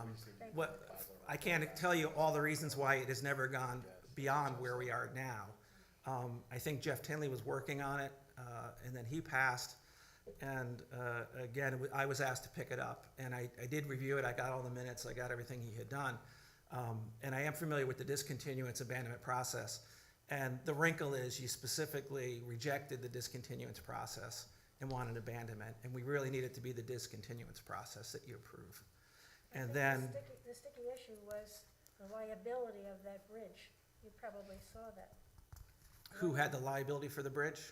Who will have, if we do abandonment or discontinuance, who would have the liability for that bridge? And I'm not familiar, I looked at the survey, is the bridge in the middle of the area where, I know there was a culvert that was an issue. Pretty much in the middle, pretty much. So it's what everyone's been talking about, this culvert, this stonework culvert. We would have the town of Woodbury, town of Southbury would have responsibility. If we discontinue and we receive releases from all the abutting landowners of whatever interest they have in the roadway, it'd be town property. And as a pedestrian park, I'm sure the maintenance responsibilities are less than a state road or highway, local road. That's the calculation that the Board of Selectmen and Public Works has made. Oh, please, go ahead. I guess my question would be to the history. If this board specifically looked for abandonment last time, what was the argument then? And would that argument still prevail today, or is that, kind of come and gone? I don't remember if that was the case or not. It was more on the, Bob, do you remember it? Exactly, I think it was more of the bridge, and then there were two property owners I know that were That's what I was gonna ask. It says in the 2019 notes here a little bit that there involved. were residents who expressed their objections. I was just curious what their objections were. They wanted access. They want access. Yeah, for Because more, they Wanted to want- continue the road, they said they used it all the time. I know the one that was the most vocal has since sold. So I Von actually Harden. have it right here, and one of the things it does say that it's a similar request in 2002 with letters from two adjacent property owners to have this portion of Jeremy Swamp Road closed. And another letter was adjacent property owner was opposing the closure were received. It appears that that time no action was taken. Another prior response stated the abandoned road is one that simply just isn't used, isn't cared for, no formal action is taken. Removing the road from the system of the town's highway, but is not, as a matter of fact, a town road. The discontinued road is one that is a matter of law, is not in the town system. Town meeting votes is required. The fee to discontinue a road is usually divided 50-50 by abutting property owners. It becomes part of their land subject to the right of way and other requiring access. Does that sound right? that's what I remember reading, and the people who objected were not abutters in that they had property abutting the road that was gonna be discontinued. They were somewhere along the road that liked driving through it, was what I got from the minutes and what I was told. And the commission And- made a recommendation to abandon it. Right, and what wasn't said, and I assumed, because courts and judges and lawyers confuse abandonment and discontinuance all the time, that maybe you weren't as well versed as you needed to be Whatever at the Tiffany time. presented, I guess, was what we. Yeah, so whether it's abandoned or discontinued, we still have the underlying issue of the ownership of the roadway. And so abandonment just doesn't work because the only way that's gonna happen is a court is gonna have to declare that, and they're not gonna declare it on the amount of time that we have. Whereas discontinuance, we control that, and as long as it's voted upon, it happens. And then under either scenario, there are residual rights that the abutters to that road may have. And the Board of Selectmen feel that they can get releases from those abutting owners of whatever residual interest they have. And that's the second part of what we're making sure that's clear in the referral that we're asking you to approve, that if we get if you approve us getting the relinquishment of their rights, the town will become the owner of the roadbed. And those rights may be a statutory right-of-way over the land that may exist, whether we abandon or discontinue, or it may be that they will become owners of the fee to the center line. what we're proposing to do is to discontinue and obtain from those abutter releases of those rights, so that the town has all of the rights to the land. So that's what you're looking for approval on it tonight? Yes. Or a recommendation anyway back? Yes. For the discontinuation and the landowners to take over? For the town to obtain releases of their rights So to the the town owns roadbed. all that, that's So the town owns all of it. So our motion would be, or approval rather, would be contingent upon obtaining those. We just have to give a Well, you wouldn't make, that would be your approval, that you're approving getting those rights and you're approving discontinuance. I don't think that the town is gonna go forward on the discontinuance if they don't get releases of those rights. But I think we should Question. state it for the record. As our agenda only says discussion of Jeremy Swamp Road, and it didn't say possible action, We're do just we supposed to. have to post it for next month's meeting, discussion and possible action? Yes, I would think. you're right. Yeah, I think so. I think that's a better course to do it. So I think we should just push this to next month's. There's nothing that's gonna happen the next 30 days. Right. The whole point of getting on the schedule tonight was for just to see the, you know, the viewpoint of the commission, and get feedback to Yeah. Tom for the board of selectmen. That was the whole goal. It wasn't really, another 824 wasn't sent out. It was Right, just to I look don't at think it. so. Right. Right. But we can put it on for next month. We'll just do that. We'll table it. Thank you, Bob. That's a good idea. So my question is, are we gonna get another 824? I don't know. I think the Board of Selectmen should send you one, the Selectmen's We Office can should just send ask you. for it. Yeah. And reference, so we have a Yeah. paper trail, they can reference what you've done before and what they're asking in addition We'll or just ask them change for a to. new one. That's a good idea. We'll do that. Good idea, Bob. Thank you. Okay, right. Tom, so, all in favor of tabling it to next month? Aye. Aye, okay. Thank you. Thank you. All right. All right. All right, presentation of St. Michael's Veterans Entrepreneurial Institute. Let's see who's- there you are. Do you guys mind if I stand in front? Microphone's over there, though. Do you need it? We're fine, as long as you are. I think everybody can hear. Yeah, we're live streaming, so, Can I bring the microphone? Yeah, yeah, I guess. If it'll reach, sure. a little bit. Record comes from over there. Yeah. Yeah, unfortunately, we're live streaming, so you gotta talk to the, We're live streaming. there you go. Okay.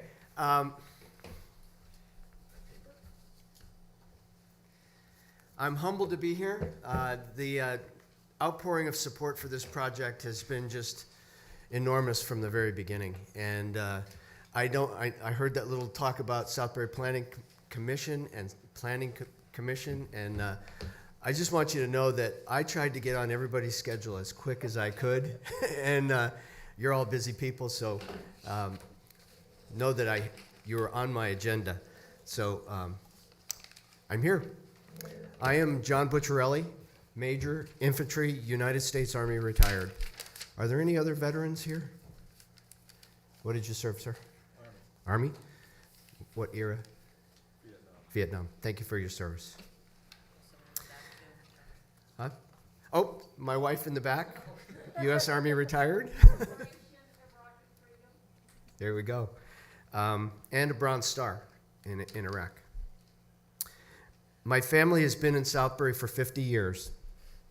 I served as chairman of the Southbury Economic Commission for a decade. I served on the Zoning Board of Appeals and the Board of Education. For years, for decades, we have all sat here, scratched our heads, and wondered what we're going to do with Southbury Training School as it declines. And it's currently, the current number of residents out at Southbury Training School is 137, down from their heyday of 2,500 residents. Can I just ask a quick question? I think you all got the prospectus electronically, so I can assume you're familiar with.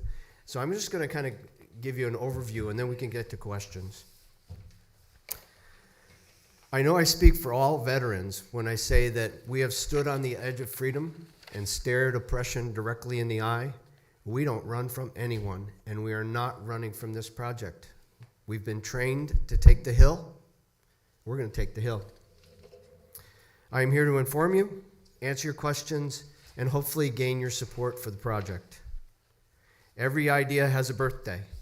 We conceived St. Michael's Veteran Entrepreneurial Institute on the 5th of January, 2022. It's about 4 months ago. And since then, it's been just a whirlwind of support coming from every direction that I can take it, and it happens every day. I want to refer you to the timeline that's in your handout packet. It's the second page. If you could just, and I just want to highlight, you can see all the things that have happened in a very short period of time. Southbury Board of Selectmen unanimously supported this project on the 3rd of March. Southbury Strategic Plan Commission unanimously supported this on the 10th of March. Southbury Economic Development Commission unanimously supported this on the 16th of March. The Southbury Historic Districts 1 and 2 unanimously approved this on the 9th of May. Last night, the Southbury Board of Finance unanimously supported this project, and they're going to explore how the town can make a contribution within their fair share. And I want to highlight that because that decision, if it's made, well, actually the decision last night to support the project was a trigger event because a lot of other organizations were watching to see what Southbury was going to do. And I know that the state was watching. I know that Congresswoman Hayes' office was watching. We've been in touch with Senators Blumenthal and Murphy. They were watching what's Southbury going to do. So that was a real major event for our project last night. I'm not minimizing your decision tonight, but it's equally important. So I hope to, after this evening, add another yellow highlighted mark there with your support.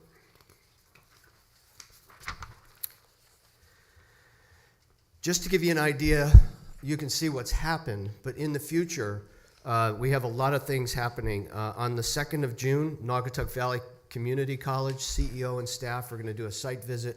They're one of our partners, and they're going to help us develop the educational programs for veterans at the site. Also in June, we have the Small Business Administration from Washington coming down for a site visit, and specifically the Veterans Business Outreach Center. And we're having the national director, and he runs 22 VBOCs across the country, and he's coming down to Southbury Training School to see what we're all about and talk about future steps for the Small Business Administration supporting the project.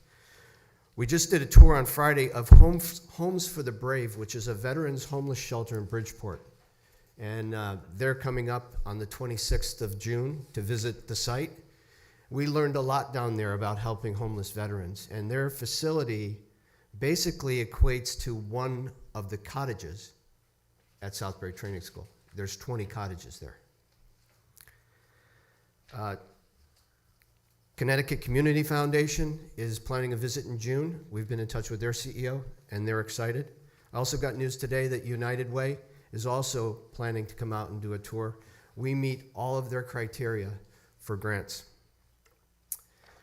Just found out a couple days ago that the State Historic Preservation Office for Connecticut, we're coordinating a visit for them to come down in June. And this is an interesting, is anybody familiar with the Historic Preservation Tax Credit Certification? Have you ever heard of it? I didn't either, and it took me a while to understand this. Because Southbury Training School is a National Historic District, aside from Southbury Historic Districts, we are eligible for state and federal tax credits. And the way that this works is that once we get certified for a particular project, they give us a certificate. We can then take that certificate to a buyer, call them an investor. They can pay up to 25 to 40% of the project cost. We get the money, they get the tax credit for their business.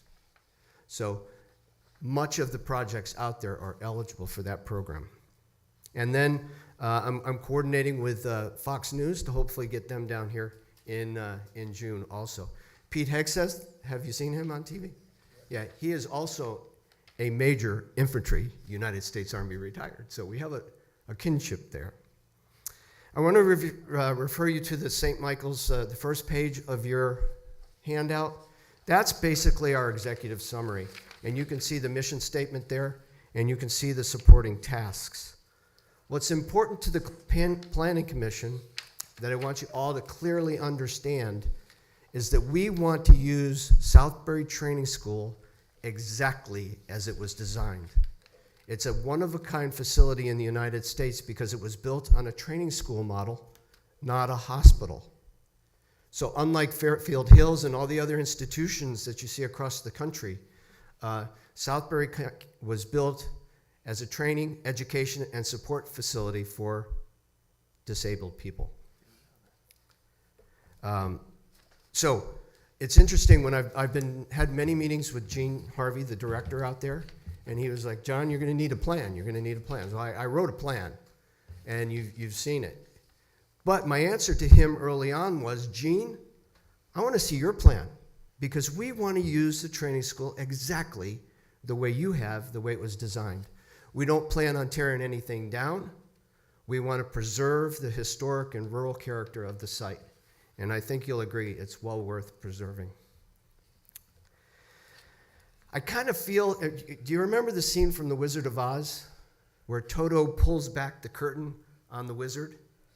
That's kind of how I feel, because I've kind of pulled back the veil or the curtain on the training school. Because if you drive through the property, they keep the lawns very well groomed. The outsides of the buildings are gorgeous. Some trees are growing around, but it's a mess.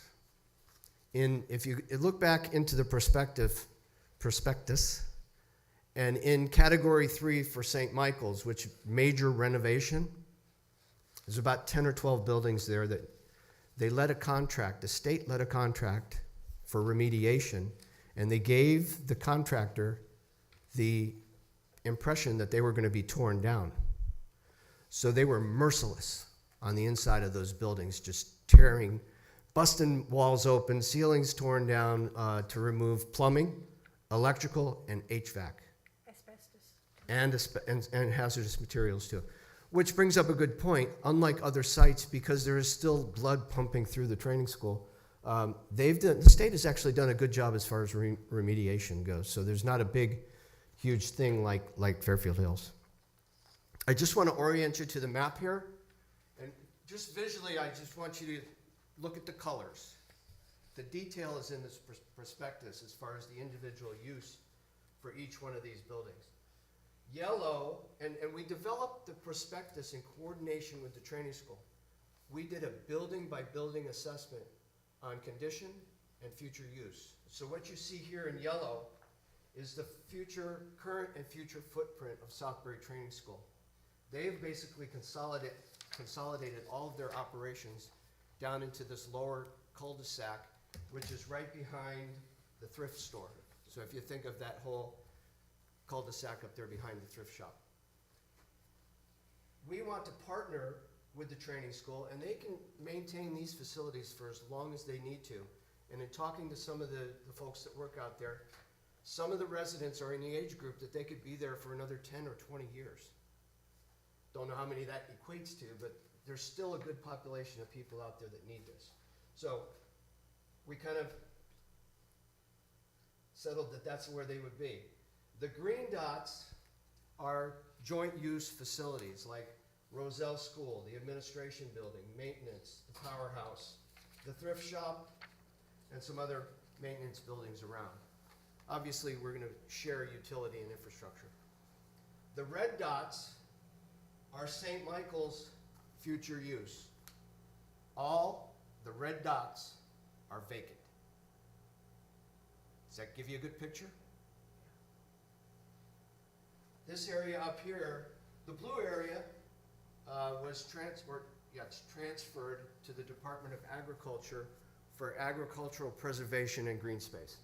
We don't want to touch that, but what we do want to do, and the reason this is red and blue, is that we want to work with the Department of Agriculture and create the training farm that is actually in their plan, and it's referenced in the prospectus. We don't want to change their plan, we just want to, we'll even pay for it, I think, so that we can get veterans up here learning about agriculture and working with our local farmers. You know, I met two farmers, we were doing a tour, and I met two of the farmers up there. They almost came to tears when I said, we're going to get veterans up here helping you run your farm, and you can teach them. And they were like, oh my God, what a relief. This is a big project. And that's the feedback I get. John, this is enormous. Veterans deserve a big project. There is no facility in the country that can do what we can do right here in Southbury for veterans. There's lots of little pockets. I just learned of 2 veterans kind of entrepreneurial things. There's one in Syracuse at a university, so they have a building. There's one down in Georgia, same thing. It's another university program. They don't have the acreage, they don't have the space to create what we want to create, which is a national center of excellence for veterans. We want to create the mothership of veteran support for the country and have all those satellite programs using us as that mothership. When I talk veterans, I want you to think big V, because we have the experience, we have the expertise to do everything that's outlined here. When we deploy overseas, we move an entire city to support the troops that are over there. So you pick one of those functions there, I can find a bunch of people that have done it for years, and they've done it in combat. We want to partner with the Southbury Training School and the town. We're all residents. We're not some New York group coming in and saying, hey, we're going to do great things for you. No, this is a bunch of veterans here in Southbury that are working this plan. And for instance, we talked about affordable housing. Nobody's looked at this big hill here, that it could be a similar housing development like Traditions, nestled up into the hill, overlooking Stibbs Lake. We're calling it Freedom Village. And we want to work with the Pierce Hollow group to develop this down here. We want to use it during the interim as an urban training center. We can start using it immediately, train fire, police, emergency medical. I did another tour, and I met the sergeant that does training for the state police. Did you know that all 169 fire marshals for each town in Connecticut are certified right here? And the sergeant said, if this training site goes away, we have nowhere to do that. I think you can see, I hope you appreciate the economic impact that this is going to have, not only for Southbury, but for Connecticut. I would say New England, because when you have a national center, you talk about a destination, and I heard you talk about the gift shop that you approved or are waiting to approve. This is not a gift shop. This is a national center, and it's going to be a destination for people from all over the country, and I'm willing to bet from all over the world. There is nothing like this in the world. If you look at the organizational chart, it's in your handout. And that just, what I tried to do there is give you an idea. You take all these buildings in the prospectus, and now you can see the programs that we're actually going to put in place out there. And they are wide and varied, because one of our goals is to not only help veterans, but we want the civilians to interact with veterans. So we want, programs out there where civilians can come out there and learn about what the military is like, to talk to our veterans and get a better appreciation for what they do. So you'll see a lot of kind of outreach programs like Freedom Museum, the Adventure Center, the Recreation Center, Bed and Breakfast, Escape Building, the Thrift Shop, and the Training Farm that would have a farmer's market and gift shop up there too. So there's a lot of public interface that we're looking for to support the campus. You can see, I think the second to the last page is partners, and those are partners that are already on board, willing to work, and I mentioned some of those that are coming for visits in the next month. The last thing in your packet, and I want you to take a look at it, the cost of doing nothing. And I want to make 2 points.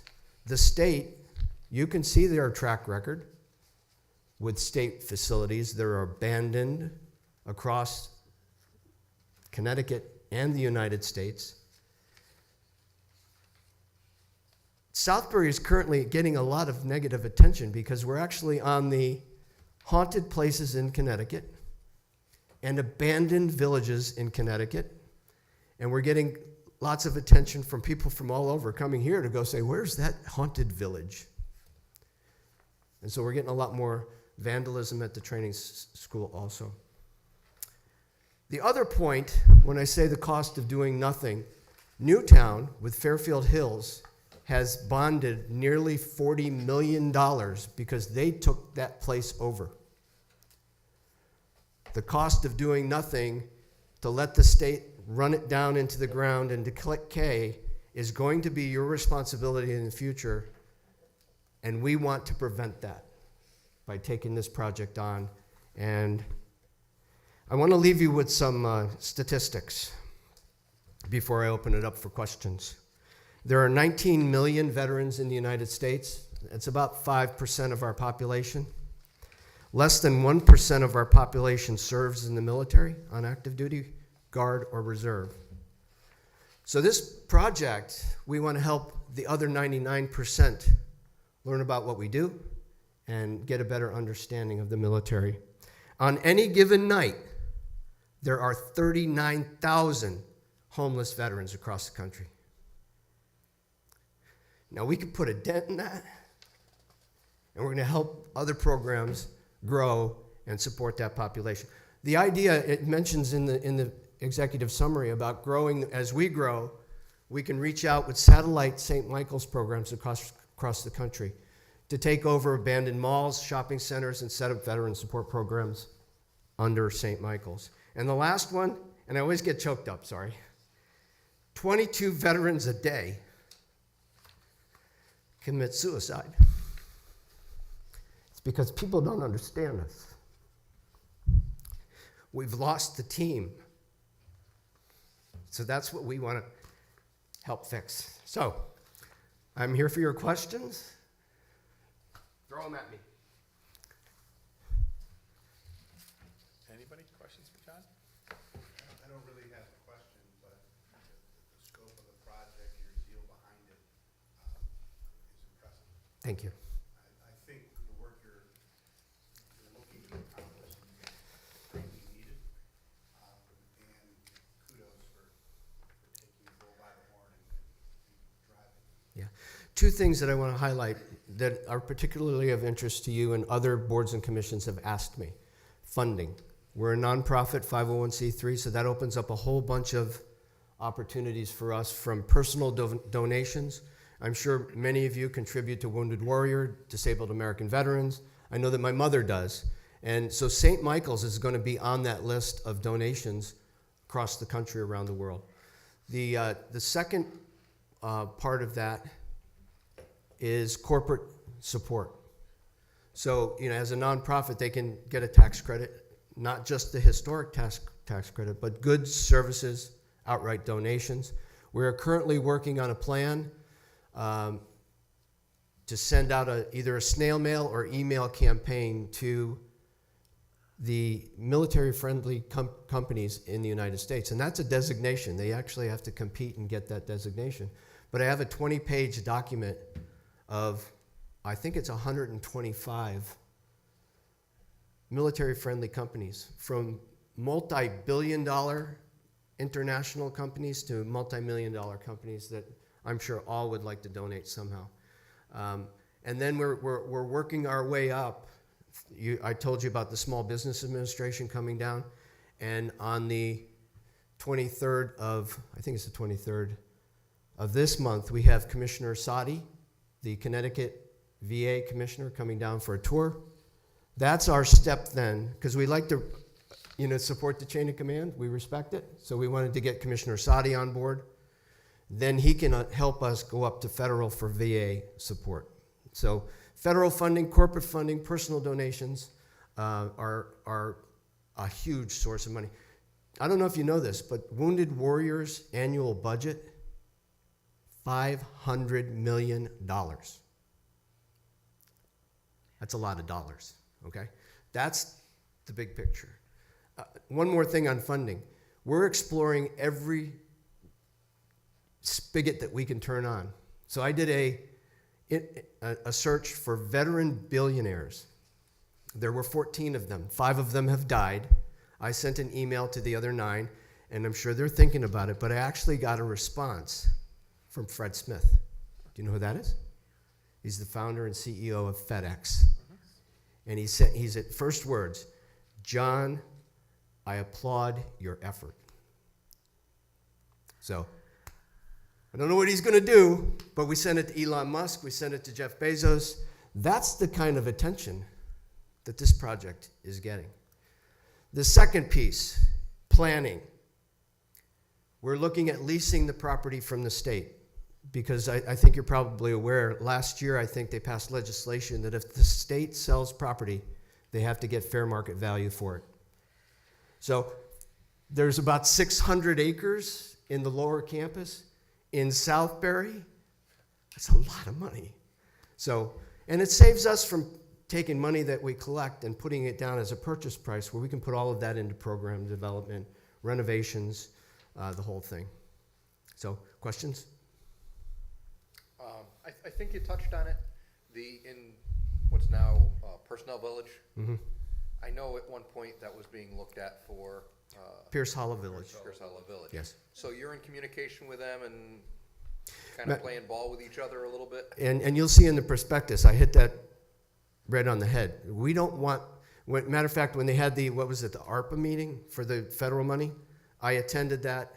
I walked up to Lainey, and she's kind of the leader. I walked up to her and I said, "Lainey, I don't want your 45 acres. I want the other 550 acres.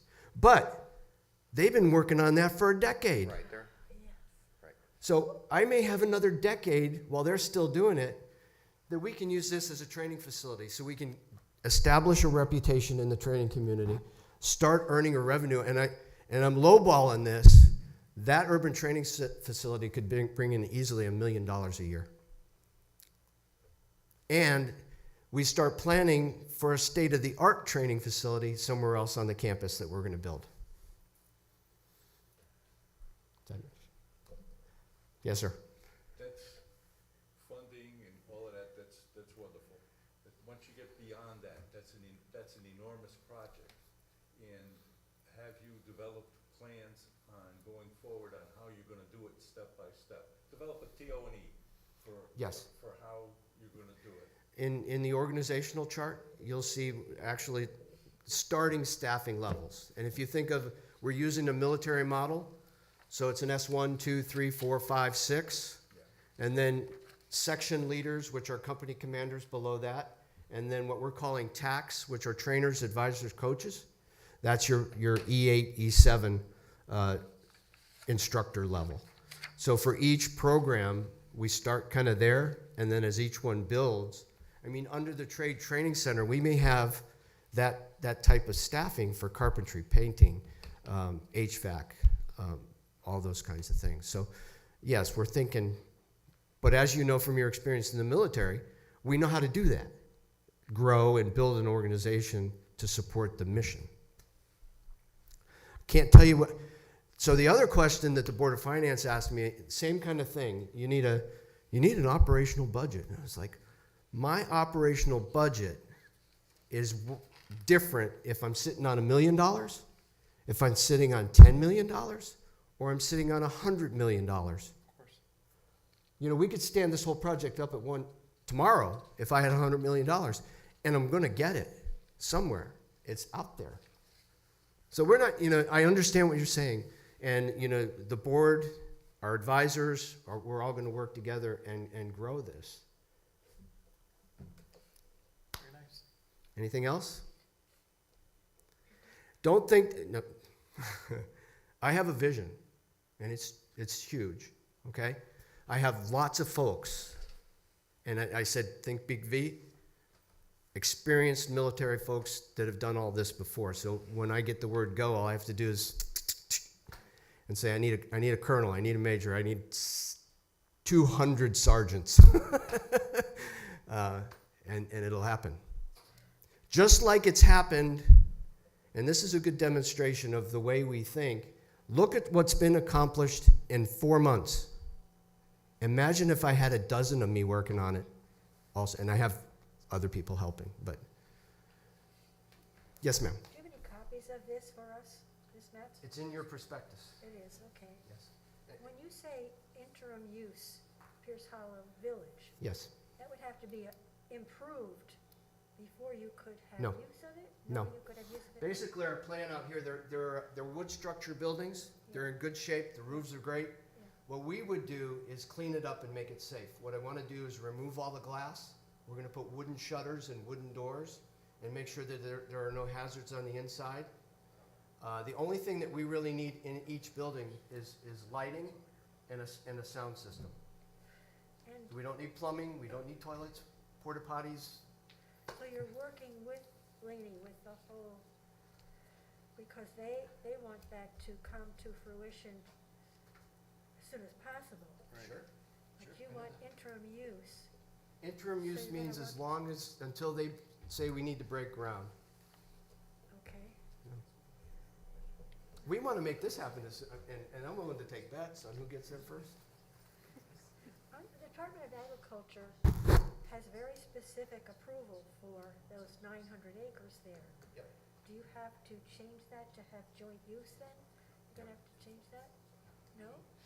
And their plan is quoted for the training firm. I didn't dream this up. You can. It does. I like using other people's words. That's their plan Or for the Southbury Training Farm, whose plan? Department of Agriculture. Okay, so they've already, there it is, okay. Speaking of people's words, I use your words too. Oops. The future use study, if you haven't seen it, read it. We meet all 7 recommended categories of use for the training school. That's our study, you mean? Those are your words. Yes, okay. Yeah. And I think you guys paid for this, planning Yes. commission. Yes. So, literally, your words. And we had full public input, I know. so that's good for you too. This is really good because the public supports what you recommended and we want to implement. What happens, we have the town has right of first refusal when the state puts this up for sale. Yep, that was my question. Okay. So now what happens, because you have a lease, The lease would preempt, they wouldn't sell it if they had a lease. when they sell it with the lease? Oh, they maybe could sell it with the lease and you just take us on as a leaseholder. Yeah, But when I presented this to the Board of Selectmen, I don't think that there's any interest in Southbury to buy it at fair market value and own it. I also asked the Board of Selectmen if that decision does come to the town, that they defer that decision to us, so that we can't get somebody else to buy it out from under us or become our leaseholder. Well, that was my next question. What if the town did decide to buy it and turn around and sold it? Right, then what happens? Yeah. Then I'm looking for a 99-year lease, so you're going to have to deal with me for a long time. if the town doesn't exercise their right of first refusal, the second right goes to a nonprofit, That's right. That's and us. that would be, yeah, you'd have to, well, once you have a lease, you'd have to beat out other nonprofits. There probably won't be any No. competition. No. Yeah. No, and those kinds of I've done that in the military where you write the requirement very specifically that you know that there's only, I didn't say this, there's only one contractor that could legitimately fill it. Well, the lease would Yeah. support that. Yes. Yep. Thank you. Excellent, Very nice. excellent. Thank you. Thank you. If you did, I need that copy back. Oh, sorry. Sorry, but you have it right there in No front of you. problem, yes. Some of it. If you didn't receive the electronic copies, We should have all got it. you should have all got it? Okay. Dive into that. I've gotten great compliments from, matter of fact, 3 people called me after I published it, and I wrote that in 3 days. So it was just flowing right through me. And I'm talking from 0 to done in 3 days. So, yeah, my wife was handing me bananas to make sure I ate. No, but Ken Corsu called me immediately, John Monteleone called me immediately, and Hugh Sullivan called me immediately saying, we've been looking for something like this for many, many years. So I thank you for your time. And as I said at the beginning, I am going to ask for your support, and I would love to add you to the list of boards and commissions that have supported this project. So I'll leave that up to your decision. And I'm not asking you to do anything other than say, we support the project. So it's whatever. Thank you. Thank you. I'd like to make a motion, or I don't know if a motion or a we straw can do that, poll. right? Straw poll we can take for unanimous support. We could do that. You could do that. Can it be a motion? Can it be a It can be a motion to motion. say we Well, support? because, It's under other business. I mean, yeah, we can do that. Or would that be the same argument we didn't vote on the last I was just thinking the same thing, Yeah. so It would.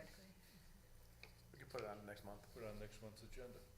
could we take a You don't straw care poll? when he gets the I would like support, to- as We long can as he do gets the we can do a support. straw poll tonight to do, If you do a straw man tonight and then do We the can just make formal a next month. positive thing. Yeah, that sounds fine. Okay. Just do a show of hands tonight. Yeah, everyone who likes the idea. It's good. I didn't see any. Oh, I'm an alternate. I don't get to No, vote. no, this is a straw poll. You're For a allowed straw to- poll, everybody can You're vote, I allowed would to. think. Yeah. So unanimous? I thank you. Thank you. Thank you. It's good. Appreciate it. Nancy, before you go, I want to see the newspaper article you were quoting. Sure. Let's see. So that's everything. I can email Motion it to you to too. I have it adjourn. on my phone. Second. All in favor to adjourn? Aye. Opposed? Any abstentions? We're adjourned.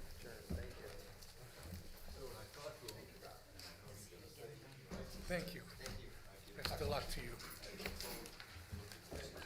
a picture with your phone.